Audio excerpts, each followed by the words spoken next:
मी थोडं दमादमानेच कापितो बरं का कर्टिंग. लवकर कापायची झाली ना कर्टिंग, काही काम करायला लावीन. कुठं वाळू टाकान, वाळू चाळान, थोडी दमादमानेच कापतो बरं का कर्टिंग. मिस्त्री हा. एवढी कटिंग कापायची झाल्यावर घरीच जाऊ आता, 5:30 वाजले. अरे नाही घरी नाही जायचं. इतकं कर्टिंग कापल्यावर आहे का आपल्याला 20 गोण्याचं डिपू टाकायचंय बाजूच्या रूम मध्ये, मग सुट्टी करू आपण. असं आहे का? हा.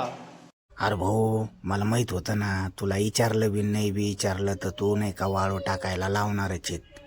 त्याच्यामुळं कर्टिंगला आहे ना, अंधार पडूस तर कापिणार आहे मी बी दमादमाने. कशी वाळू टाकायची तर टाक. कापणार रापा डिपू टाकायचं का होईन मग आपल्याला. हे काय कापायला लागलो मिस्त्री? 10 मिनिट राहिले, 10 मिनिटात टाकायचं आपल्याला 20 गोण्याचं डिपू, नाही तर सुट्टीच नाही भाऊ तुला. बरं बरं हा. खरंच टाकून घेतो का काय माहित बाबा आता. घोलणं घालू लवकर लवकर काप. बरं बरं.